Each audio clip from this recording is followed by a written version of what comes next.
Earlier this week, the MCU architect and Citadel producer Joe Russo found himself in the crosshairs of film Twitter, as the mentally ill like to call it, when he suggested that he envisions this future where AI algorithms will create and write our cinematic storylines. And he incurred even more wrath when he suggested that the sea change is a mere 2 years away. So it's kind of a pretty large coincidence that he made these comments the same week that his new Amazon show hit the streaming service. If you had told me that his interview was the first step in some master plan where he would rip open his kimono and exclaim, "Ha! This entire show was actually written by ChatGPT," I would actually probably believe you. Because Citadel is the most soulless amalgam of popular spy tropes, as if somebody fed Jason Bourne, James Bond, and Tom Clancy into some sort of writing prompt software, and this is what it spit out.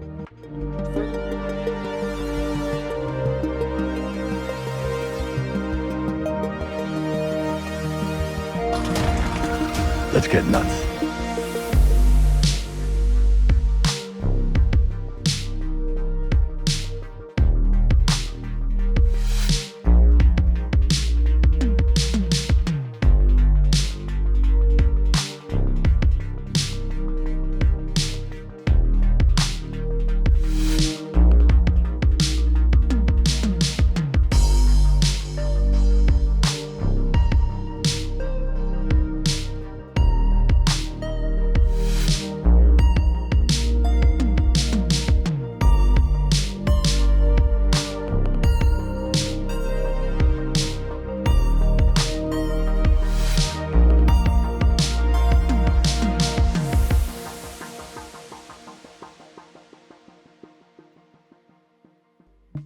Welcome to Theater and Stream, a film podcast. I am Matt, and that is Chuck, and this is episode number 6. This week, we're taking one last pit stop into the land of big budget TV before we enter summer blockbuster season. We're reviewing the first 2 episodes of Amazon's new action spy series, Citadel. Everything about this show is massive. Massive set pieces, massive budget, massive egos, and quite possibly a massive misfire? We'll talk about that a little bit later. But speaking of massive, in the news section, we'll talk about one of the year's biggest dumps of movie news thus far, with CinemaCon. And after that, we've got something special cooking as we come together with the film watching community to participate in the 2023 Summer Movie Wager, wherein Chuck and I will attempt to guess the highest grossing films of this forthcoming summer. And even after all that other stuff, we've still got the watch list, we've still got the mentionable, and we're still naming our favorite thing that we watched this week in Pick of the Week. You're going to find timestamps in the episode description. If you like what you see, go ahead and like and subscribe. And if you like what you hear, go ahead and rate us on your podcast service of choice. But anyways, that's the business end of the show. Chuck, I'll turn it over to you. Always interesting how we live in like different realities, Matt. Like how we all have certain things put in front of our faces. And this was reinforced as in our pre-show, ramble that we had, because it just kind of occurred to me, yeah, for some reason, Google really thinks I need to see certain things. Because I've seen a lot of discourse that you really, hadn't seen too much of in the spaces that you're on. But the one in particular that came up for a lot of people is a part of this massive wave of content, hype that's been going on is, oh yeah, by the way, Netflix still has a Witcher show with Henry Cavill in it. For some reason, I thought he was like totally done with it after season 2, but he is in season 3. We are now going to see how the divorce happened in real time. And because based on the trailer, I don't know if you've watched it, it is very uninspiring. And it really just makes you go, yeah, maybe he's better off being Caiaphas Cain or, some kind of Primarch from the 40K series and whatever the fuck he has cooking with Amazon. Because this looks insipid. Yeah. Yeah, I mean, the weirdest thing about all of this is that Liam Hemsworth is going to be playing Geralt. And so what are they going to? Are they just going to act like nothing happened when suddenly Geralt loses like 50 pounds of muscle and looks like a string bean all of a sudden between the two seasons? And like, it's so strange. And I mean, what they really should have probably done if they had to continue this franchise, they should have just, you know, gone with a different Witcher. Go like make the show about like one of the other, you know, 7 other Witchers that live at Kaer Morhen or something. I don't know. It's so odd. It is odd, and it kind of is wrapped up in a lot of, you know, nonsense, you know, probably when you get down to it, because there's also this question of, okay, are we like really being faithful to the books here and whatever the fuck they have going on, or are you just, you know, aping the video games by Project Red, you know, for like all of their good ideas, you know, at the same time? I don't know. I think I have to confess I still haven't finished season 2 because it just got so boring, and just showing me hints of the Wild Hunt isn't going to be enough to keep me going. And the discourse I'm hearing is, yeah, just cancel this fucking thing. Just, you know, kill it with fire, move the fuck on with your life, because there's a lot of other things to watch, Matt, because like you alluded to, CinemaCon's fucking going on. And I couldn't keep up. The document kept on getting bigger. Matt just kept on adding new like bullet points with like links and at least like a paragraph's worth of information. So yeah, like where do you want to start with this? Because I am lost in the sea, and I'm almost drowning. I think so if people don't know, this is the like big conference that happens every year for theater owners across the US, and it's in Vegas. And what they do is they put on all these panels for the theater owners, trying to convince them to, you know, buy a certain number of showings of each film and whatnot. And so kind of how this is structured is, I guess there are 4 main panels that happened. There was Sony, Disney, Universal, or no, there was 5. Sony, Disney, Universal, Warner Brothers, Paramount. And so I think it's probably best if we take it sort of panel by panel and then just talk about, you know, what we wanted to mention from each panel. And yeah, I guess probably to start off, Disney would be the best one. I don't know if you, or no, I guess, no, I'm sorry, Sony is the first one I had on there. So Sony, anything that stuck out to you from that little bit? Just that, like, we already kind of, like, in our video game adaptation conversation, I literally said, who fucking wants, like, a Need for Speed movie or a Gran Turismo movie? And, like, sure enough, we're getting a Gran Turismo movie, which is Top Gun and cars. So Yeah. isn't that what Fast and the Furious is already? Like, how are you gonna like, you need to have the charisma of the actors and the egos, you know, behind the on the camera, behind it, whatever. So, like, who's even behind this? What do we know about it? It's actually Neil Blomkamp, I think, from District 9. Yeah. So this is kind of his next stop on his road to failure. But yeah, this, I mean, the way that you do this, Top Gun in cars, you know, it sounds like they could differentiate themselves from Fast and the Furious by, you know, going the realism aspect, going the route of realism where, you know, you're literally in like the cockpit of the car with these guys and they're doing all the stunts for real. I don't know if that's the case, but that would be, if they did all the like the car stuff for real instead of, you know, using a ton of CGI. I don't know, it could be cool, but yeah, this is not a video game that needed an adaptation. Oh, it's too bad. But what seems to have, you know, genuinely piqued the interest of the majority of the internet, because the algorithm has put a lot of like, hey, want to watch this leaked footage of Kraven the Hunter?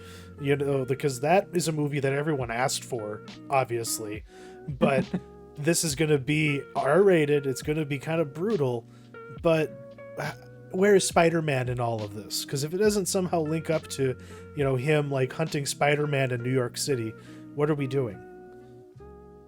Yeah, that's kind of the big question, because I think I don't know if you read the description of the footage, but like apparently Kraven the Hunter, played by Aaron Taylor Johnson, is literally like ripping guys' throats out with his mouth and then like spitting them on the ground and like Nice. stuff like that. And I think there would be no funnier thing than if Sony were to like force Marvel's hand in including this in their MCU by including Spider-Man in this movie, including Tom Holland's Spider-Man, where they, because I mean they have carte blanche to do that. They can put Tom Holland's Spider-Man in any movie they want to, and so it would be so hilarious if they make this like uber violent film, and then at the end of it Tom Holland's Spider-Man shows up, and they essentially then have to force Marvel's hand into like including that into their MCU. That is the world I want to live in. I'm not gonna lie, that'd be pretty baller. We also got, and I am genuinely looking forward to this movie, Ridley Scott's Napoleon starring Joaquin Phoenix, because I went on a kick where I listened to a lot of the oversimplified YouTube videos about the Napoleonic Wars. And I just like the idea of this actor paired with this director about this subject. It's honestly like the first like one of Ridley Scott's big like vanity pieces that he's done in the last 20 years that I'm genuinely like, this is perfect and I want it. But what did they show about that? They did show some footage, and there's not a whole lot out there about it. It was described as incredibly violent. Yes. And I think Ridley Scott has gone on record in saying that he's actually using some of Stanley Kubrick's like notes and stuff to make this movie. Okay. Because, you know, if people don't know, Kubrick was famously working on a Napoleon movie around the time that he died. And so Ridley Scott has, you know, taken those notes and taken those, you know, costume designs and concept art, stuff like that. And he's employing them in the making of this movie. Wow. That's really cool. You make me excited. And then of course, do you want to move on to the WB one now? We could. Was there anything special about this Ghostbusters Afterlife thing, or was it just kind of a, hey, we're doing this? Yeah, that's pretty much what it was. It was just a video. The cast showed up and said, hey, we're gonna do a second movie. So all right, because Dune Part 2 from the Warner Brothers panel. I am really interested in this. What did you think of the trailer that we got? As far as like, is there a trailer online? I guess I didn't know that there was a trailer. Unless I got completely bamboozled. Yeah. Oh, okay. I don't know. Either that or maybe one got released, or somebody, I don't know, maybe somebody did like a cam rip of it. But from what I understand, the trailer isn't online. Oh, okay. But then maybe I got completely bamboozled. Strike that.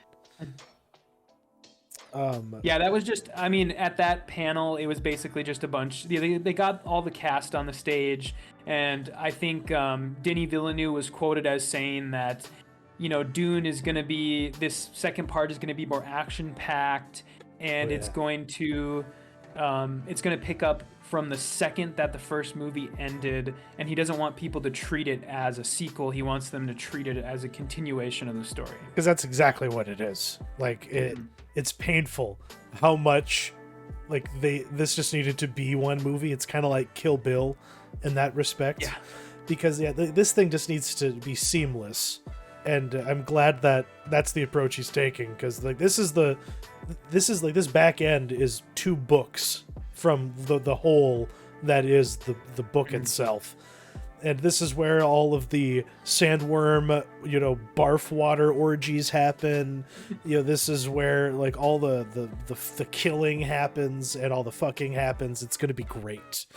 And if this doesn't win Best Picture, I'm going to be pissed, because this is the movie I've been waiting for since I was a child. But some people have been waiting the same amount of time for a sequel to Beetlejuice. Why are they not calling this Beetlejuice Goes Hawaiian? It breaks my whole life that they aren't calling this sequel that. Well, I wouldn't call it yet, because there's very little info about this so far. Just that Tim Burton's involved, Michael Keaton's involved. I think there was some rumors out there that they were trying to get what's her name, Wednesday Addams' girl as Lydia Dietz's daughter in the movie. They need to stop just shoehorning her into these Tim Burton movies. It just annoys me. But yeah, I mean, I wouldn't count it out. I mean, I don't think they've actually revealed the actual title yet, so it could happen. I don't know. But yeah, one of the big ones from this one that I wanted to talk about was the Flash, because Okay. there's a new trailer. Did you watch the new trailer at all? The one that they put online? I have not. I really want to save myself from the hype derailing experience that may happen if I see too much. I just want to see this thing, but I want to be as virgin as possible. Yeah, it's probably a good way to go because it does show a lot. But the sort of big news, though, from this was that they actually screened The Flash for the public for the first time at CinemaCon. And I don't know what to think of this because we've gotten this sort of these words from, apparently Tom Cruise saw the movie and absolutely loved it. Yeah, that's right. And Zaslav had a special screening for him. Yeah, and then James Gunn has gone on record saying that it's the best DC film ever, which of course he would say at this point. But now a lot of people are coming out with their sort of social media takes because Warner Brothers isn't allowing full reviews yet, just kind of like social media, 200 character type, quick takes. And people are essentially boiling it down to like, believe the hype, essentially, is what people are saying. And I think this could go either way. Either it's real and it is going to be awesome, or this is going to turn out like it usually does with these instances where studios let people post on social media and then they embargo full reviews until later, because that's typically what happens is people, they'll run to social media and they'll tweet out a tweet that says like, movie X was fantastic and bombastic and action-packed. And then when their actual review comes out like a week later, they're like, 7 out of 10, or like 6 out of 10. And a little more muted. So I don't know. Yeah. So we'll see. But that was really interesting to me. If it turns out better than Ant-Man 3 Quantumania, I'll take it. I would rather have something better than that. Because they both have problematic stars. Because what won't be happening with this movie is any PR participation by the star of the movie. And how I don't know, like, will that harm it or help it, ultimately? Not having him front and center.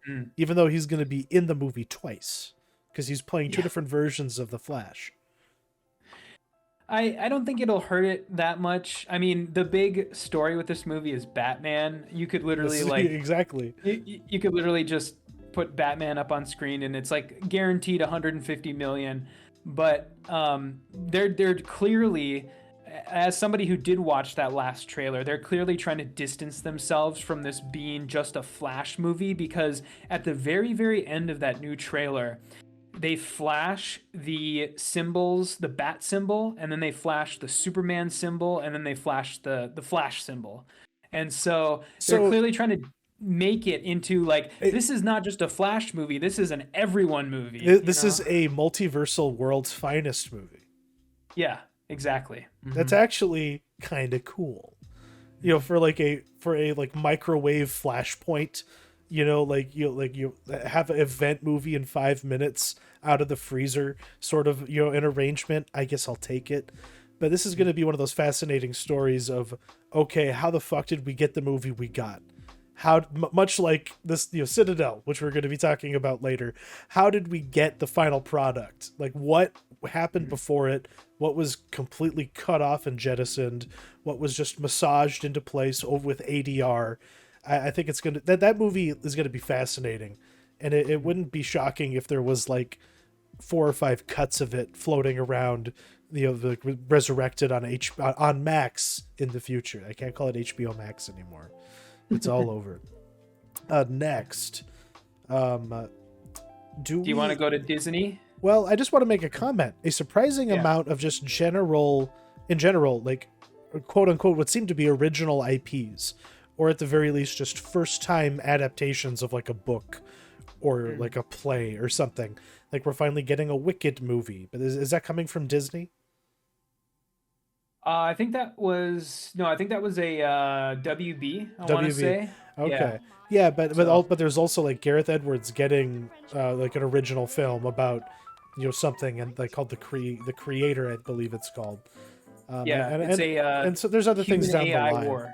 Yeah, but in general, there just seems to be a lot more original stuff floating around in there than one would expect, considering how safe they would seem to be playing it. But yeah, what about Disney? What did they have? Because they already kind of blew their wad about Star Wars. What else do they have cooking? Okay, so I only really had one thing I wanted to personally touch on with Disney, but it's hilarious to me. So they're making their big Thanksgiving animated movie this year is a film called Wish. And this is like the ultimate like corporate navel gazing, like, just awful.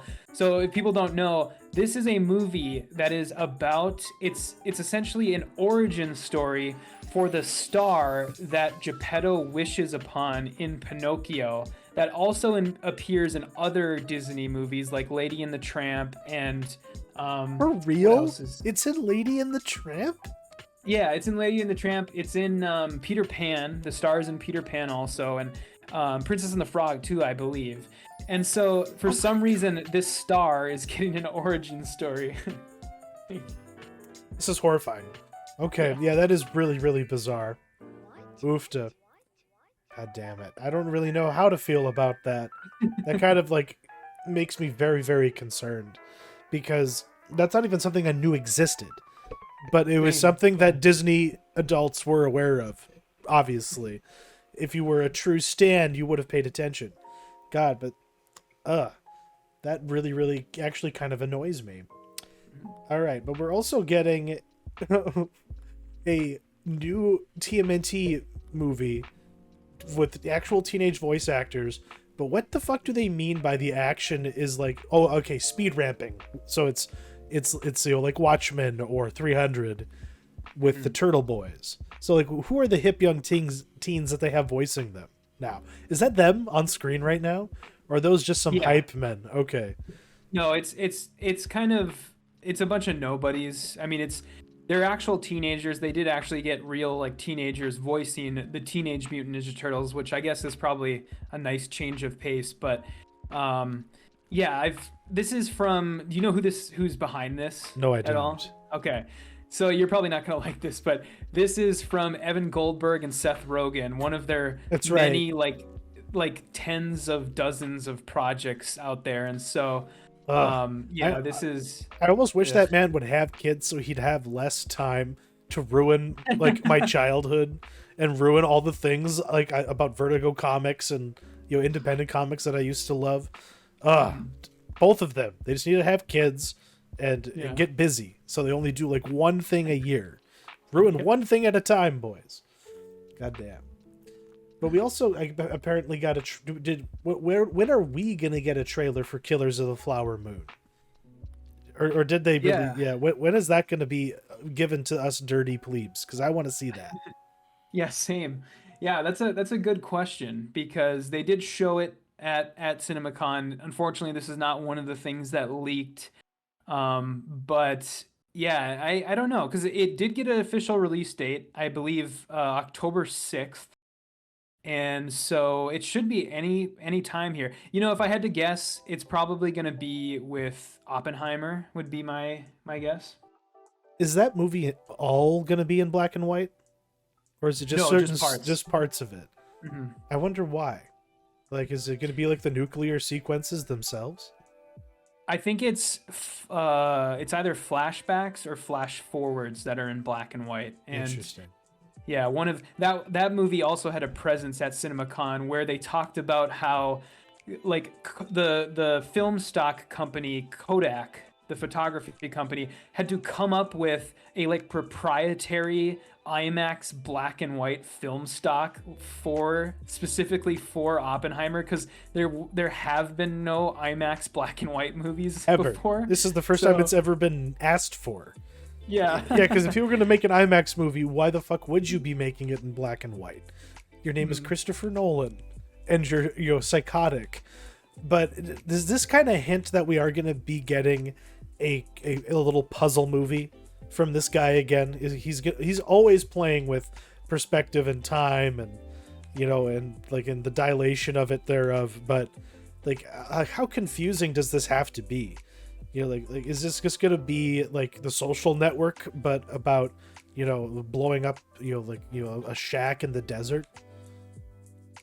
Yeah, it's if I had to guess, it probably is going to be edited out of order, or they're going to have flashbacks and flash forwards, probably, flashbacks to them making the bomb, and then flash forwards to Oppenheimer, being a complete nervous wreck because he's responsible for the bomb, and I'm sure that's exactly what it's going to be. There's gonna be a lot of fun people in that cast, though. Oh yeah, like like Benny Sadfi. Like, he is in so many random ass things. Mm-hmm. Yeah, he's in that Judy Blume movie. It's what I mean. Yeah. Okay. What else really stood out to you? Because there's John Krasinski's got his little projects going on. You have like a young Optimus Prime movie happening, but like what else really stood out to you? Or what was the big takeaway for you? Yeah, I guess the only other thing I wanted to mention was a movie from the Paramount panel. The newest Mission Impossible movie got moved up 2 days from its release date was I think July 14th, Friday, July 14th. It got moved up to Wednesday, July 12th. And typically when a studio does something like that, does a Wednesday release, it's because they're gonna bump up against some sort of holiday, but there isn't a holiday over that time frame. Yeah, so it's right after the big holiday. Yeah, so I think what's happening there is they want that sweet Super Mario Brothers money, because they saw what happened with Super Mario Brothers releasing on a Wednesday, and they're just like, we can do that, we can do that too. And so I think that's exactly what's happening there. And I guess that's going to be one part of my personal placement of where I put that movie on the summer movie wager is going to factor into that. Which is a good segue, to it, because that was in my calculations as I put mine together. I really, as we'll find out, I'm really banking on quite a bit happening with that early Wednesday release. But for those who didn't watch us last year or are unaware of what the summer movie wager is, like how would you? This is not something we created. We can credit that to what are they? Is it the Filmcast? Filmcast, podcast. They're the ones who created this thing. They have the website that we will be linking in the description, where you can also make your own profile, make your own picks from those most likely candidates.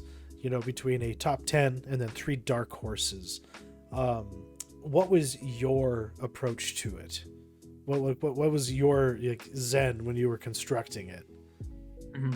Yeah, so this, just to kind of expand on the rules just a tiny bit more, we order our picks from 1 to 10, and then we have 3 dark horse picks, and this is a game based on points.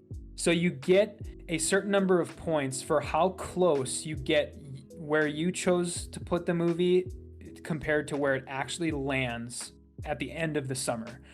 And then you have 3 dark horse picks, which if they land on the top 10 of the summer, it'll gain you some points, because it's basically the movies that you think could possibly upset the list. And you can go over to the website, thesummermoviewager.com, and you can participate in this with us. The Filmcast, they put, like you said, they put this all together. This is their website. It's not ours. We just do this for fun. And it's something that about 5,000 people took part in last year, and hopefully even more do this year, because it's a lot more interesting this year, because there's a lot more to choose from. That was my first thought. I was like, yes, yeah. Like there's actually movies to like bank on, or like maybe switch some things around. Because I was actually surprised by like how much faith people had in some of these movies, because I just don't see it for some of them based on what we've seen in the trailers. But I guess we'll just want to get into your list first. Yeah, we can go ahead and get into mine. So for mine, I'll start with my dark horses. My 3 dark horses are Oppenheimer, TMNT Mutant Mayhem, and The Boogeyman. And as far as Oppenheimer goes, I don't think this is gonna quite be the film people think it is. Reportedly, the budget for this movie was only about 100 million, and so it's not. I don't think it's gonna be Inception. It's not gonna be Tenet. I think this is gonna be much more along the lines of a historical movie than people think it is. Oh, It's it's not. This is not the big action movie. I mean, of course, we're gonna have those nuclear bomb scenes that show the bomb explosions that Warner Brothers has been devoting a lot of the press cycle to, but this is not the movie that I think people think it is going to be. And so I think it's going to be a much smaller movie. I think people are a little bit down on Nolan after Tenet. I don't think a lot of people liked that movie. And so that is why I didn't even put it on my top 10. I put it on my dark horse. And TMNT Mutant Mayhem. Not really sure what to say about this one other than that it's TMNT. It's a bankable kids brand. The last animated TMNT movie from 2007 made about $55 million domestically. So I think that this one is trying to go a little bit more with the artsy route, like Puss in Boots or like Spider-Man Into the Spider-Verse. It's got that cool animation style, so I think maybe it'll skew a little older with the audiences. It'll have the artistic cred. And so, yeah, I mean, that's pretty much the only thought I put behind it. And then my other dark horse was The Boogeyman, and this is the Stephen King adaptation, and I'm pretty much banking this one entirely on wanting it to be this year's Smile. I see that. Yeah. Okay. Yeah. Because Smile did very well, and that was a PG-13 horror movie. This is also a PG-13 horror movie. It's Stephen King. This movie was also reportedly saved from being a straight-to-streaming movie. Like they made it for streaming, and then they basically said no, we should put this in theaters. And Good for so them. I think that has that gives it some hope, I guess. But and then also, I mean, it's people are looking for those PG-13 horror movies, and the only horror movies that are releasing this summer, the only like wide release horror movies are Insidious 5 and that like horror comedy The Blackening. I don't know if you've seen anything about that. Yeah, But that looks kind of funny, maybe, possibly. We'll have to see. So that's it for horror movies. So I think the younger crowd is gonna want a PG-13 horror movie they can go to, and that's why I put it on my dark horse. But do you want me to get into my actual top 10, or do you want to do your dark horses first? Why don't you just get into your top 10? Yeah, it's Okay, been on the screen for a bit. Okay. So Transformers number 10. I put this one at number 10 literally because it's a Transformers movie. The last one, Bumblebee, made 127 million stateside, and if this one makes about the same or even a little bit less, this is about where it's gonna land, I think. Number 9, Pixar's Elemental. Pixar's in the shitter right now, I think. They after Lightyear and that Strange World movie, I don't think people have a lot of faith in them. I think that they made a mistake in releasing a couple of their movies straight to Disney Plus, and so now people expect to be able to see them on Disney Plus instead of having to go to the theater. And I think the brand is damaged, and so still number 9, respectable, but it's no number 2 or 3, which it probably would have been had it been released 5 years ago. Barbie now. Number 8. My number 8 is Barbie, and this is interesting. This is the one I have no idea, because this could be number 8 or this could be number 3 in my opinion. And I put it at number 8 because it is reportedly PG-13, so that is going to keep a lot of the younger kids away. It's also, I think it's being made for a slightly older audience with some of the jokes they're making in the trailer. It's for A24 girls and and Kino Check boys. That's who this movie is for. Yeah. Plus, it's going up against Oppenheimer, which I know you probably wouldn't think that Oppenheimer and Barbie have like a very big Venn diagram of audience, but they do. But they probably do, and so we'll see. But this is my biggest like this is a giant question mark for me. This is the one movie that's the giant question mark. And then Fast X, number 7. These movies are sure bets. I mean, there's nothing else I can really say about them. I've never seen any of them, and so I don't know. I can't speak from experience, but looking at how much money they've made, this is like a sure bet at number 7, maybe even higher. I guess we'll see. And then number 6, Flash. Yeah, this is another one. I mean, we already talked about this a little bit in the last news story, but this movie is more, people are going to see this because Batman's in it. And not only because Batman's in it, but because there's 2 Batmen in it. So that's why I put it at number 6. And then number 5, Mission Impossible Dead Reckoning Part 1. This one here is... I put it on here because I'm 100% banking on the goodwill of Top Gun Maverick. Yeah. This is a movie like 100% powered by the goodwill from that movie, and I think that will propel it at least into the top 10, and hopefully this high. I think it probably will. It is also being marketed as, the last in a 2-part ending for the series. So yeah, we'll see. And then number 4, The Little Mermaid. This pick is driven by pure unadulterated cynicism. And this is going to be a shitty movie like all these other live action remakes have been of Disney animated movies. But just because it's a shitty movie doesn't mean people aren't going to see it. And these live action Disney remakes have made anywhere from like 218 million to like 583 million for The Lion King. So it's a sure bet. I mean, it's just a sure bet. Okay. And so Indiana Jones, this is another kind of big question mark in my opinion. I don't know how burnt out people are on this series. The last one did come a long time ago, like 15 years ago, but it was not, it was not very good. And so I'm not really sure how big this is going to be. The one thing you do have to look at when you're looking at movies that are released in the summer is you have to look at who is taking the Memorial Day weekend and who is taking the 4th of July weekend. And this is the movie that's taking the, Memorial Day, I think, right? Yeah, Memorial Day.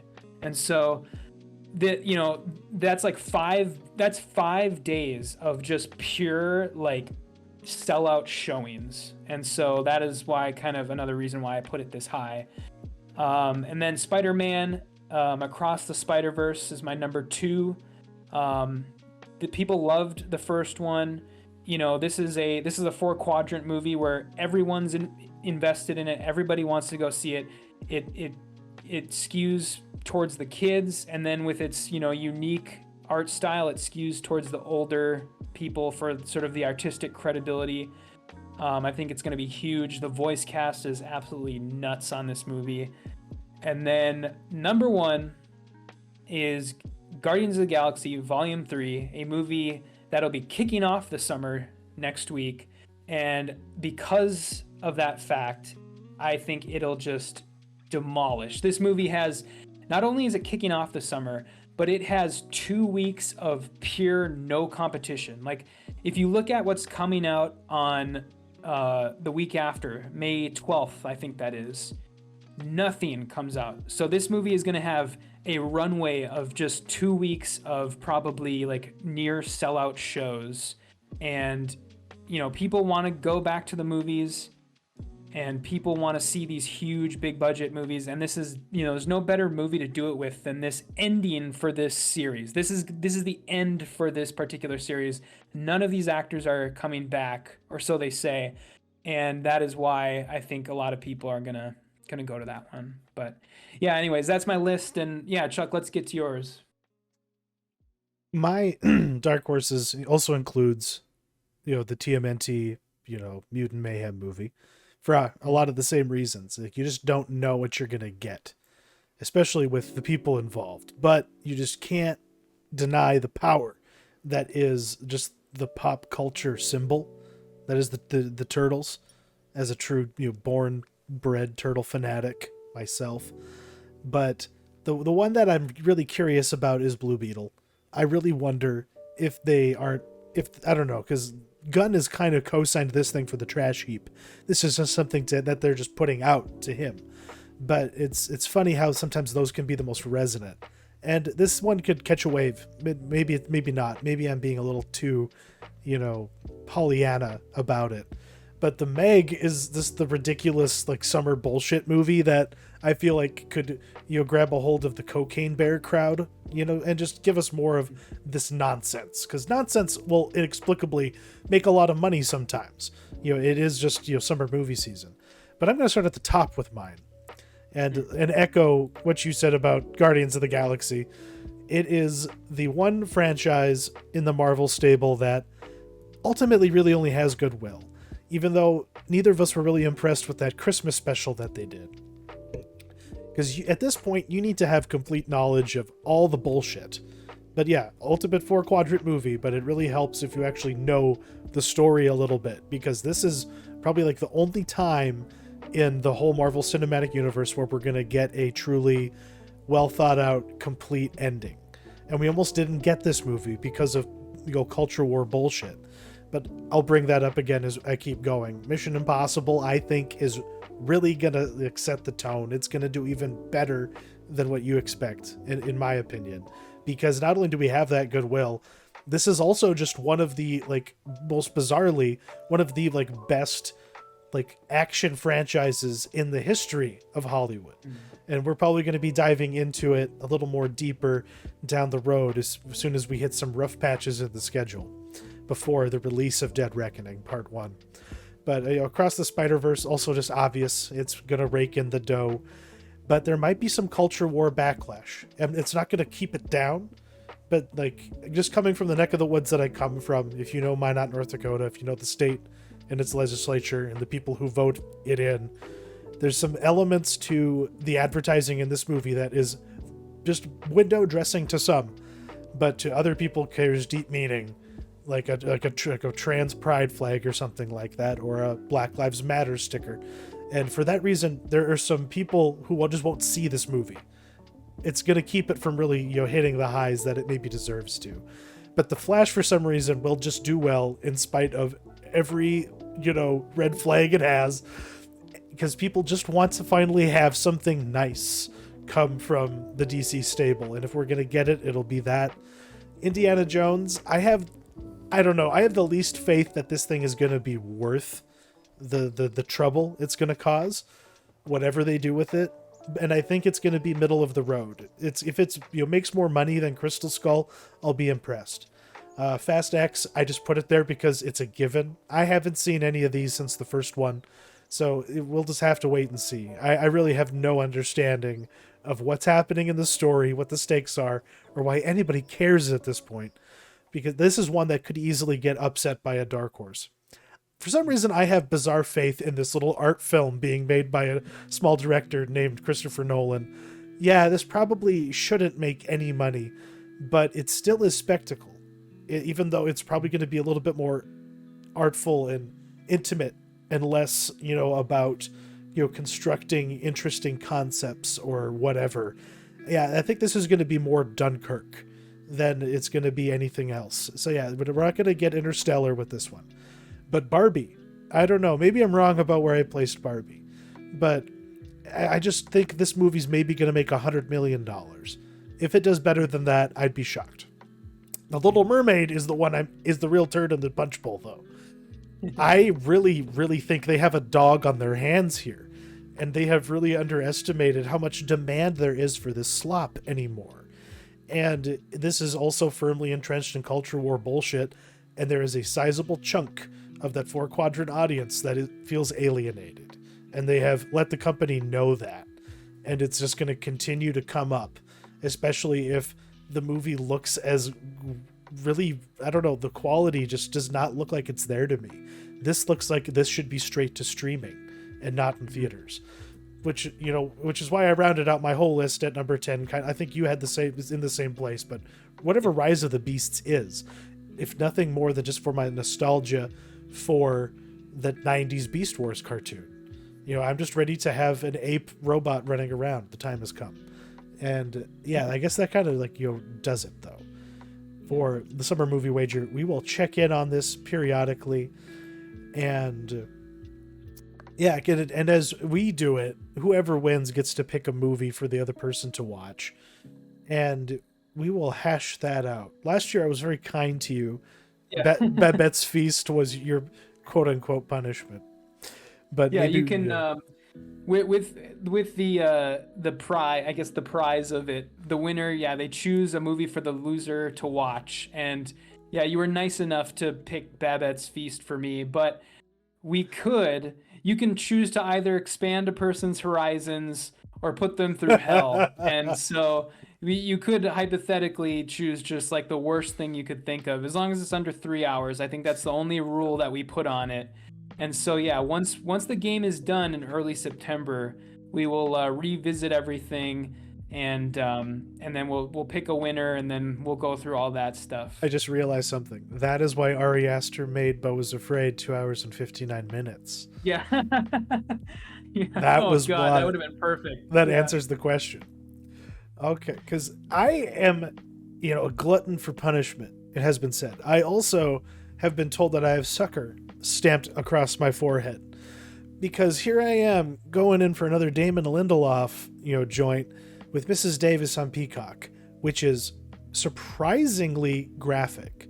Really, scatological. It's gross, but it's also bleeding edge of a lot of technological and social concerns wrapped up around artificial intelligence and words like algorithms. But when you have Damon Lindelof involved, there's another individual, a woman whose name I can't remember, who's also a creative lead on this, writing it and the show running it.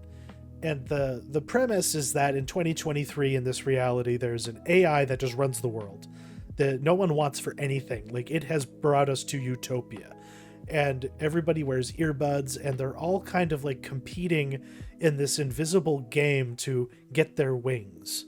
I'm still not quite sure what that is, but it's some sort of status with the AI. And everyone has like a different perception of it. It caters itself to you. And our protagonist here is a nun who exposes magicians because her dad was a magician or something. And for some reason, she absolutely refuses to talk to the AI, and there's all these strangers who are always contriving situations to be like, hey, there's someone who wants to talk to you, because the AI is telling them to.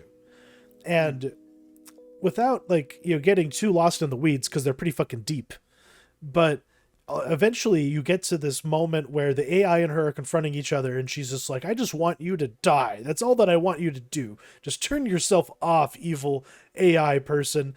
And then the AI person is like, okay, yeah, I'll turn myself off if you can find the Holy Grail and destroy it. And that's what this show is about. That's the jumping off point. You have a nun operating on the orders of an AI overlord who is offering to kill itself as long as she destroys the most holy artifact in Christendom. Where do you think this show is going to go? Well, I guess that's the big question, because, it's Damon Lindelof. So, you can get Lost Damon Lindelof, or you can get Watchmen Damon Lindelof. And I guess, how many episodes of this are out right now? Quite a few. They dumped 4 to 5 of them, and then they're going to come out every week. I've only seen 2.5. But what I have seen, I'm utterly convinced. I am in. This is something I'm going to be, finishing to conclusion. Just because it's such a very unique premise. It's very timely. And is it Betty Gilpin is the lead actress? She is outstanding. She's really good. And the writing isn't really that offensive. And it almost plays like a really, really good Black Mirror episode that isn't black-heartedly cynical. There is some optimism built in here, and all the characters in it are a little bit heightened and goofy. It kind of has Big Lebowski vibes to it. So it is kind of like was it Thomas Pynchon sort of novel, but if it's a Damon Lindelof streaming show. And for the most part, I think this is the severance of the year. Like, this is the exciting new thing on the block, even though it's coming from someone we know. But he's not just doing like silly mystery box games. There's actually a good show here. And that's the most shocking thing, because he's not just playing like, ooh, like, where's the thing at? Like, it's actually more straightforward, and I'm not used to him being so straightforward, if you know what I mean. So yeah, I recommend this pretty highly, even though it could all be for naught by like episode 5, and I just haven't found that out yet. But this is where I'm at now. Yeah, this is one I would definitely want to check out, and I just need a little bit more reason to subscribe to Peacock, because Peacock is one of those services that I'd never, if I ever do subscribe to it, I don't keep it sticking around for very long, because there is often not very much on there. See, I bid on a promotion where I got an entire year for $20. $20 down. That's pretty good. You get Peacock for a year, and it has paid off in spades at this point. And I am very glad I still have my Netflix subscription, because I have been looking forward to watching Holy Spider for months. And I didn't even realize it was on the platform until you put it on the dock. So what was your thoughts after getting to see this very interesting movie? Yeah, so this is from Ali Abbasi, who at this point is now known as the director of 2 of the episodes of Last of Us this season. And this was the movie that he made last year. It premiered at Cannes. And I guess I kind of want to start talking about this movie from the perspective of the balls it took to make this movie. Oh my God. Because he was originally going to film this in Iran, and then they got kicked out of the country, and so they went to Turkey. But then the Iranian government like leaned on the Turkish government, and they got kicked out of Turkey, and so they had to go to Jordan, and it was eventually filmed in Jordan. And this film, like, he got death threats. The main woman who played the main actress got death threats. The woman who plays the main journalist is actually the film's casting director. Yeah, that's what's nuts. Yeah, she became the lead actor in this movie only after the original lead actress quit the movie because she was too scared to be in it. And so, like, scared of the government. And so I guess, yeah, just to start there, it took so much balls to make this. And this is not the type of movie that we usually see coming out of these countries, these sort of buttoned up Middle Eastern countries. And for that fact alone, it's incredible, because, you know, when you have a film from the Middle East, it's typically a very simple, very censored, like, morality tale. Yeah. Like, last year I had talked about both Hit the Road and A Hero. And they're both movies that I really enjoyed. They're both Iranian movies, and I really like them, but they're very, very simple. They're very, very, there's not a lot going on past, you know, the surface. But this is fucking crazy. This movie is nuts. And I loved it. Like, I will just say I love this movie. It's about a real life serial killer from the year 2000 and 2001 that killed 16 prostitutes in Iran. And I was like enthralled completely. Yeah. But yeah, what did you think? Like, as I was watching it, it just occurred to me that, like, this movie is as good as, like, I got, who's the motherfucker behind Dahmer? You know, like the Dahmer miniseries. What's that dude's name? Ryan Murphy? Yeah, Ryan Murphy thinks he's making something as good as what this movie actually is. It's a weird, like, sentence, but I'm just watching, like, these are the highs he thinks he's hitting. And, like, when he's doing his, like, really gross, icky bullshit, he thinks he's being this, like, deeply probing.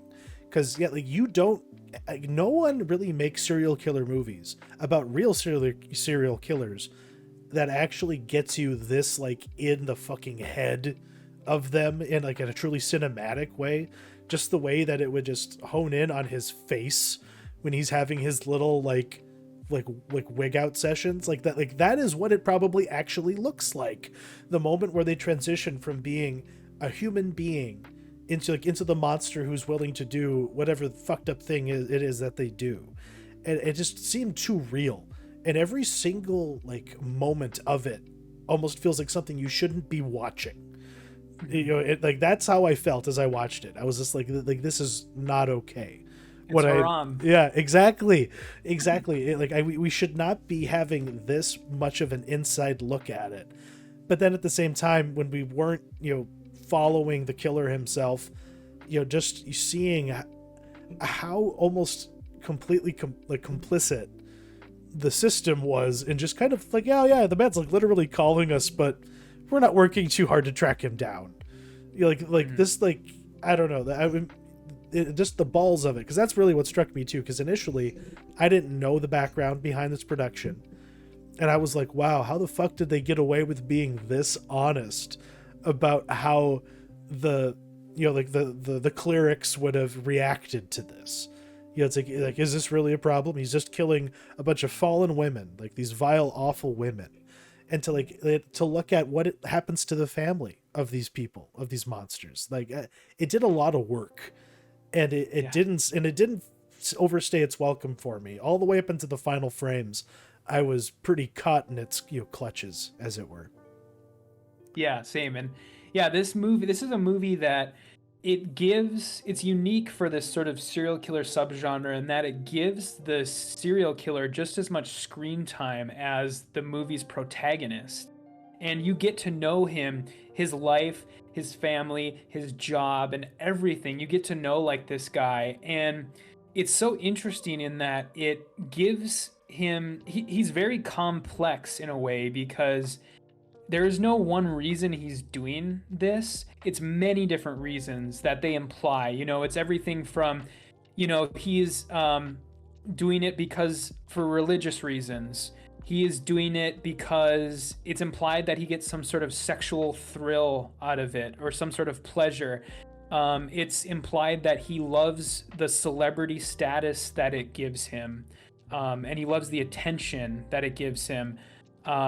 It's implied that, he's sick of his boring life. He doesn't like his like stone cutter job, and he's bored with his wife, and so there's all these different reasons why he could possibly be doing this, and you don't really know what's real and what's not. And then you get sort of towards the end, and yeah, the last, like, I love the last like 20 minutes, because you, all the way up until the end, you don't know whether or not he's actually going to be punished, because they keep making you think that the clerics or the judge are just going to let this guy go, because that's how they're acting. And then, once the ending comes, it comes, and it's kind of a relief. But yeah, it was just enthralling from beginning to end. And like the music was very subtle, and I don't know, like I kept on getting some what is his name, Nicholas Winding Refn vibes from it, but it wasn't as cloying as his bullshit is, because there was actually something vital happening in almost every sequence. But you actually got to you even get to know his victims pretty well, and to see what their like moment to moment concerns were, all the way up until the moment that he's choking them with their headscarves. I don't know, there was just so much about this that was powerful. And was this a 2022 release technically? Yes. Yeah. Okay, so we won't be seeing this up for consideration for everything, because it already was considered. But as far as we're concerned, I don't know, this is pretty high up there on my list for the year. If I'm going to be making one for this year, as far as what I was able to see, holy shit. This movie was a fucking punch in the mouth.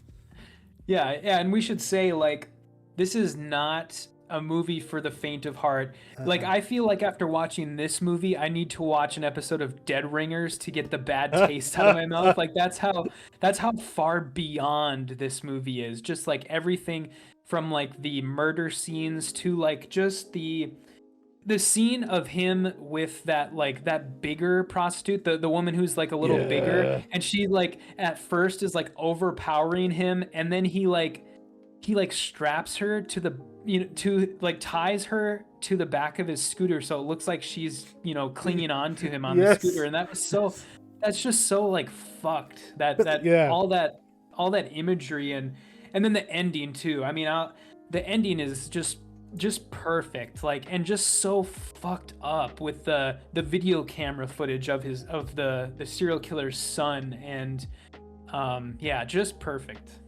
Because that's what this movie realizes completely, though, is all of the work that goes into being a serial killer.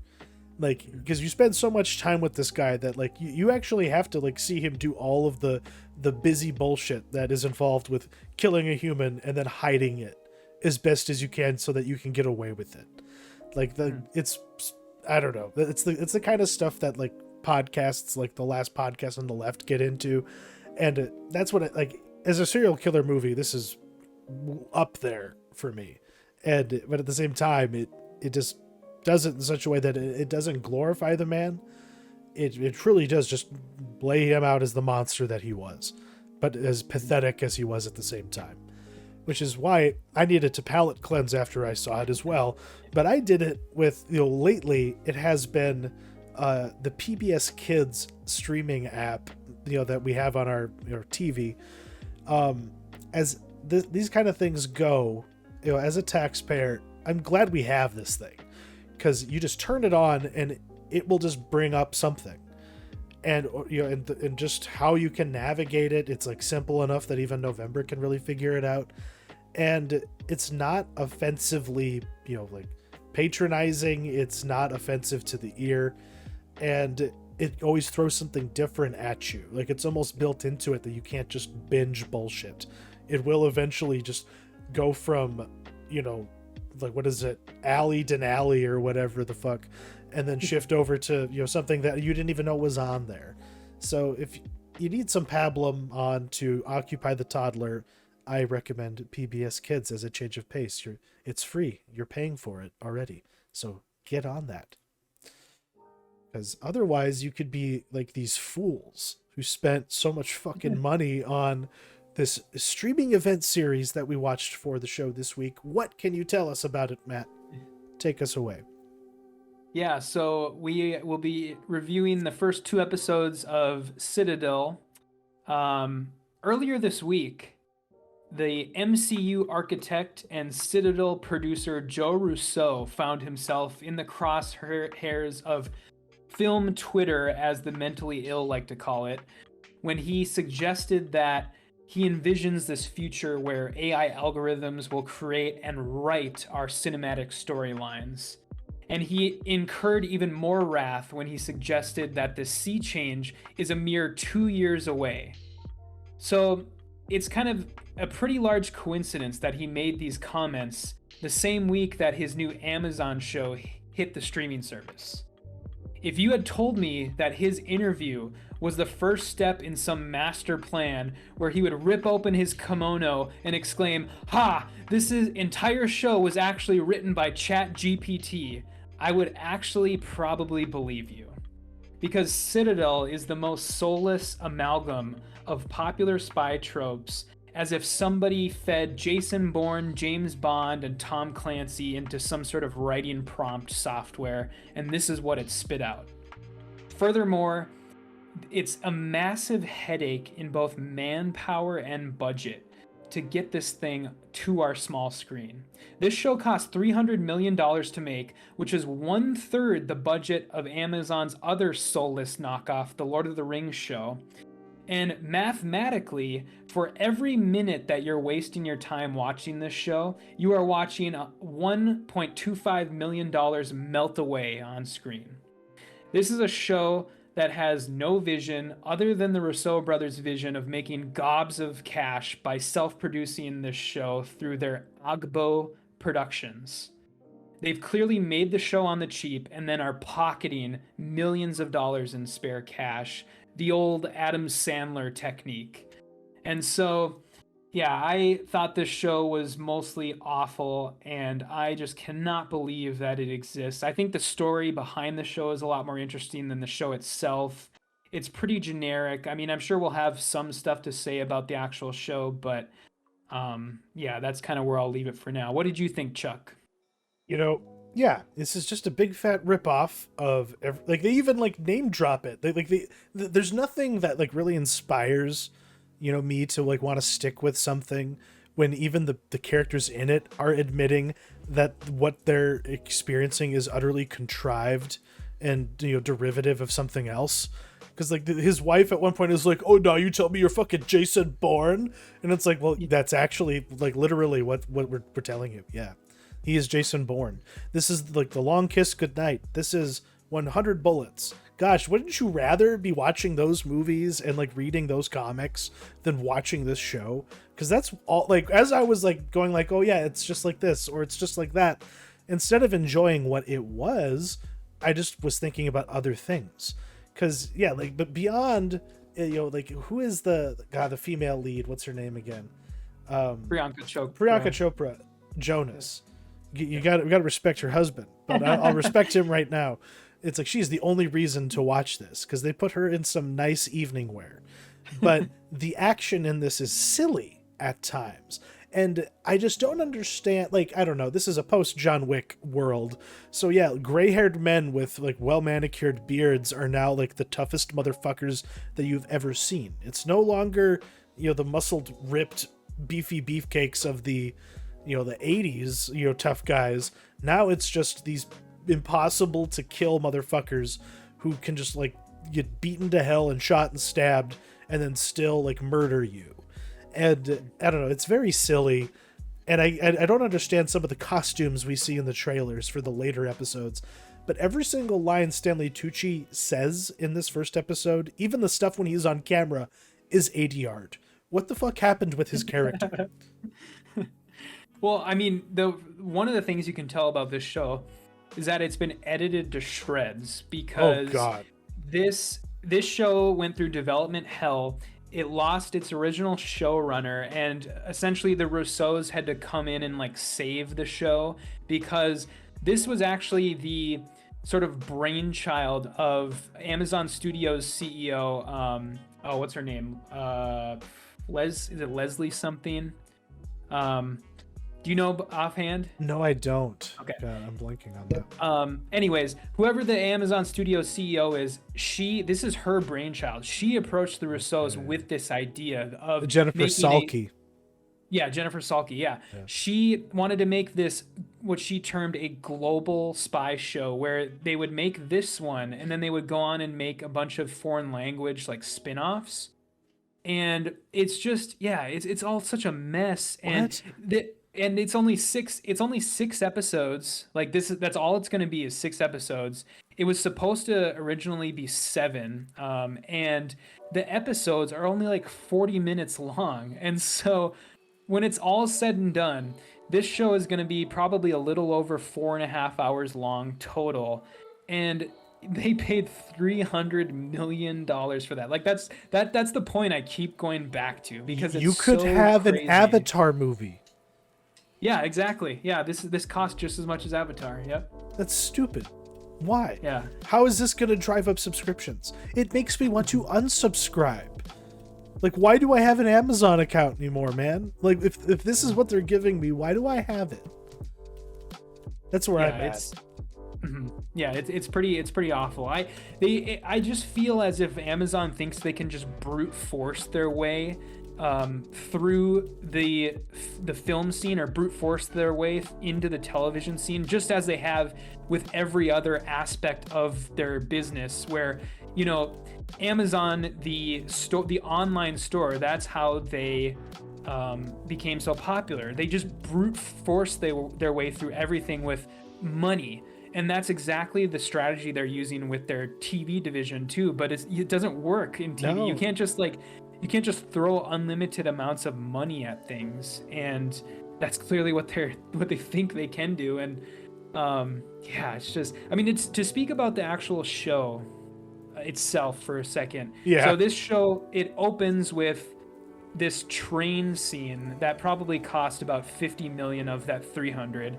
And it's from the get-go, it's as if somebody looked at the train scene from Casino Royale between James Bond and Vesper when they first meet each other, and they're sitting in the dining car and they're sort of trading like insults back and forth, and they're sort of flirting at the same time. And somebody clearly watched that movie and was just like, do that, I want that for this scene. And instead what it amounts to is like really, really bad like Marvel quipping and like non-existent sexual tension between these two characters. And yeah, just awful. I mean, I want to say that Richard Madden, I enjoyed him in Game of Thrones. I enjoyed him in the BBC show The Bodyguard. But in this show, he is putting every essence of his acting talent into driving his Scottish accent out of his body and putting an American accent out of his mouth, because his accent is so awful in this. And you can hear his Scottish accent like constantly coming like it's a through. problem. It's pretty bad, yeah. And then Priyanka Chopra is just, I don't know. I've never been impressed by her ever, her acting in anything I've ever seen her in. And I just feel as if I was kind of trying to think of how I should put this, how I should term this. And the way that I thought was Priyanka Chopra is, you know, there are actors who become celebrities and there are celebrities that become actors. And she is the latter, where she is a celebrity first and she kind of just does acting to make her paycheck on the side. And you can tell because she is just not putting any effort into this performance. She's just like completely surface level. There's nothing going on behind her eyes. It's just like, you know, I'm here to look, you know, sexy, and I'm here to, you know, be the love interest, and there's just nothing going on. Yeah, there's nothing going on behind those eyes of any of the characters in this, though. Like what is the deal with the villain? This like British actress. I'm not sure what her name is. Leslie Manville. Yeah. So this character is basically just Max from the first Mission Impossible movie, which apparently is relevant to Dead Reckoning or something. They seem to be going back to the closing the circle, you know, as it were. But the whole time I'm watching this, and it was just like, oh, okay, this is just like that character. But she is also representative of whatever the fuck Manticore is. It's like it was just like the lore for 100 Bullets and about like their warring assassin families and these like mafia crime families. And I was just like seriously, like that's what we're doing here? Like I don't know. I was not invested as it, you know, went along, especially when Stanley Tucci showed back up just to get murked so easily. But I hated his character. That character exists for no reason other than exposition and and to like artificially advance the plot. But but I just couldn't get over all of the times that they just used his presence on screen to just slap some, you know, audio, some like, you know, some VO that like really doesn't line up anywhere, so that they could patch this thing into something that was close to comprehensible. But when you spend this much money, you got to do more than just check the boxes, and that's what this show does. You know, there's nothing inspirational happening. They're not doing something because, you know, like there was a purpose behind it. The purpose was just checking the box, and it's very soulless all the way through. Like, yeah, this opening shot, you know, where it's like all like tipping around as she's walking down there, that was like the only moment that grabbed me, because then it's went into that really lame and insipid bullshit, the banter, the slap fighting. Like, everybody thinks that like they can do that and live up to what John Wick does, but it just doesn't hold water enough. And it makes me like, I got really excited about the trailer for the Extraction sequel, which is another like Russo like produced thing, and that got me excited. But now I wonder, am I just getting bullshotted here? Like, these trailers aren't living up, and I just can't imagine that foreign audiences are going to be into this. But then I don't know, like, did you ever watch those weird like not stars, like what, those like weird ass cable networks where it was like, I can't even think of the titles, but there this is like really cheap, like boilerplate spy action shows Okay. on cable networks. I can't remember what they fucking were called, like where Black Sails is on, and like that Oh kind yeah, of like stuff. Cinemax. Yeah, Cinemax, those Yeah. Cinemax shows. Like this just seems like a $300 million Cinemax show. Yeah. They are taking themselves way too fucking seriously for something this stupid. Yeah, you're right. You're totally right about that. Yeah, oh man. I guess here's kind of the question then at the point we are at in the conversation is, was there anything, no matter how small, that you liked in either one of these first two episodes? And I guess for me, what I will say is that, that initial fight between Richard Madden and that just nameless thug in Yeah. the train bathroom, I thought that was decently done. I did like the part when he took that mirror shard and stuck it in the guy's leg and then like punched it further into his leg. That was pretty I brutal. thought that was kind of cool. Yeah. But I mean, that was pretty much it. I mean, this is like a kind of a complete miss for me. And I guess the only other positive thing I can say about the show is that it goes rather quick because they are only That's true. they are only 40 40-minute episodes, and it is pretty much action all the way through. So I mean, they go pretty quick, and that would be the only other thing I could say. My parents are gonna eat this show up. I am gonna say that. My parents are gonna be invested in this, because this is the kind of low effort fare, that the BBC used to pump out, and there's better versions of this kind of show now. And that's what's disappointing. Is like with the cred that everyone involved has, and with the audience built in and the formula well established, why did they lean even deeper into the formula instead of giving us something worth the time? That's what's shocking. Like, it's not worth the time. It's not worth the money. And you never want to have that thrown in your face when you've spent a James Cameron budget on something that no one's gonna watch someday. Like, this is gonna be a tax write-off.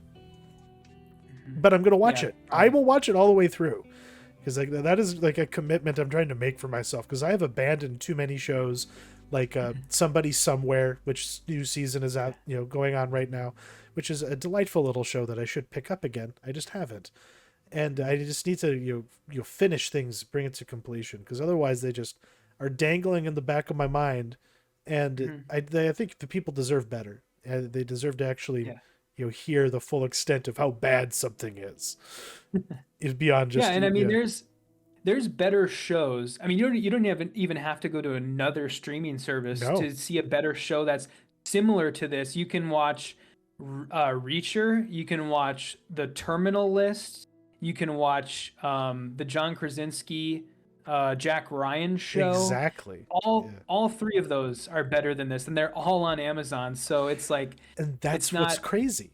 Like, like they know what quality is, which is obviously why they had so many runs at it to try and get it up to stuff. But there's this, a dog is a dog. Yeah. But, well, let me ask you this as we sort of transition to the end of our conversation here, to speak a little more on like the Russos themselves. I'm kind of curious to know where you stand with those guys, because I put it kind of this question in our Google Doc, but I just feel as if, I mean, they had such a tremendous run in the MCU, and then they transitioned to other films, and every single film they've done has been bad, whether it be directing or producing. And now they're sort of like held up as like these luminaries of the filmmaking genre, where every time there's some sort of technological breakthrough or some sort of like opinion that needs to be rendered, like all of the reporters run to the Russos and they're like, let me ask you about this, this technology, or let me ask you. They're treated as these like luminaries of the space, and I don't know why. And it's like, why is this happening? And so what do you think about that? Because they're willing to talk. I think that's where it starts.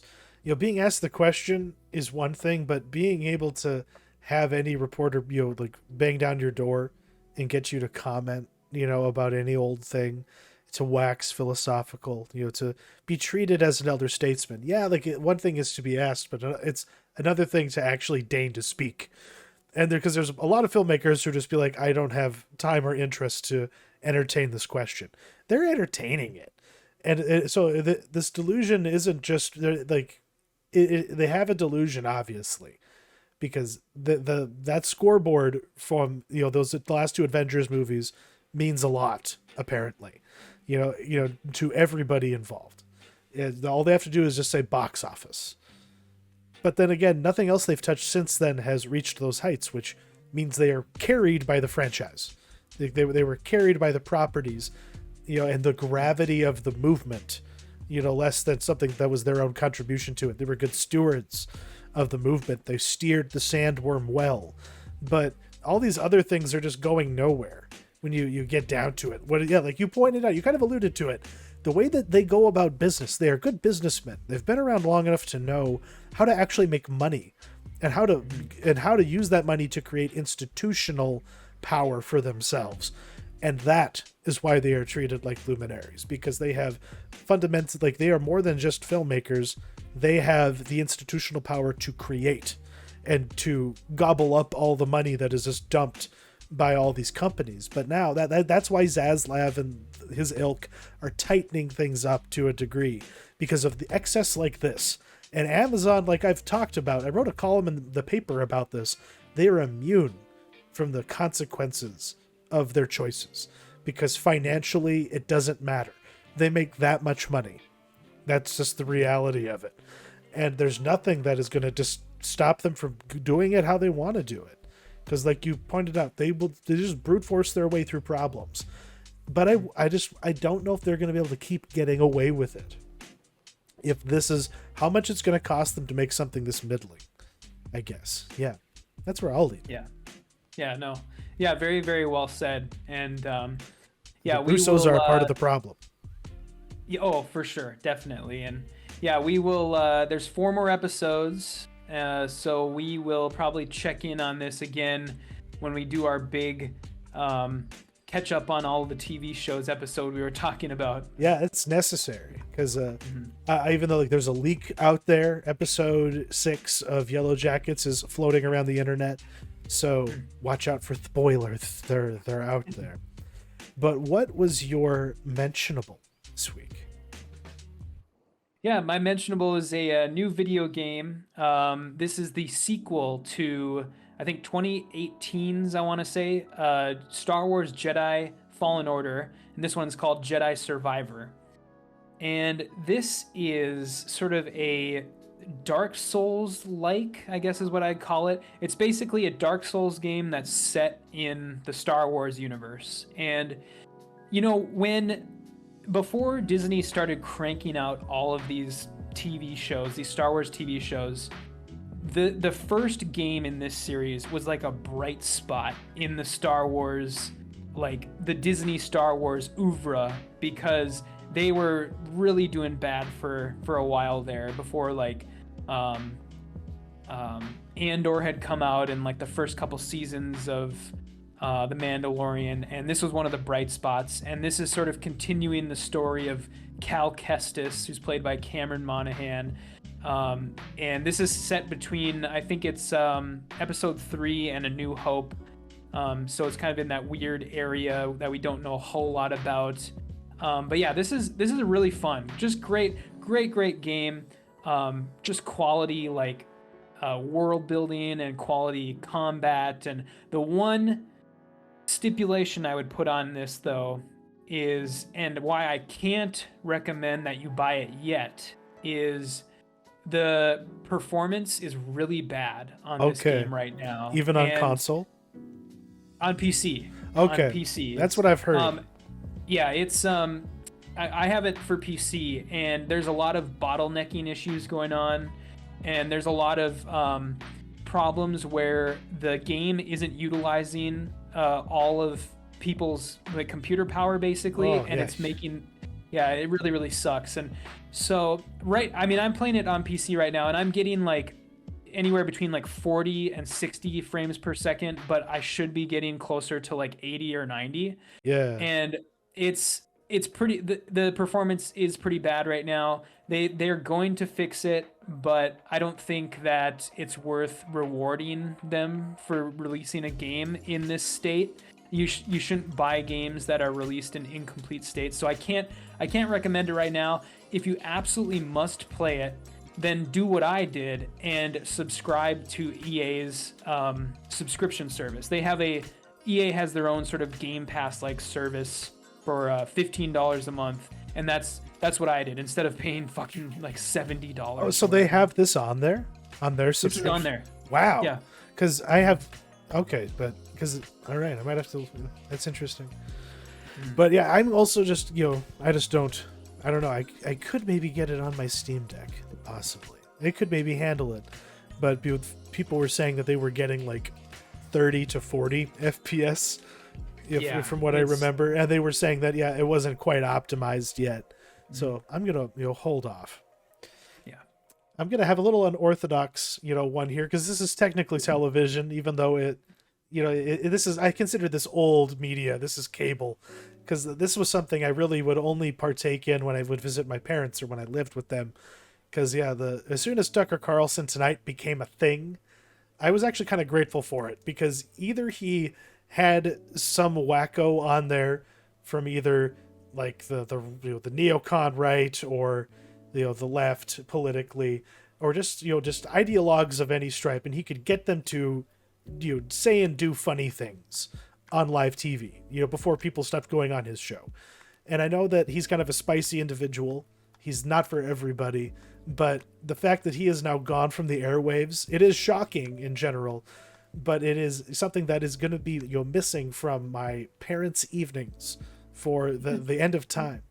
And he obviously has a lot of appeal. His Twitter video that I'm playing right now had like over 45 million views in like a single evening.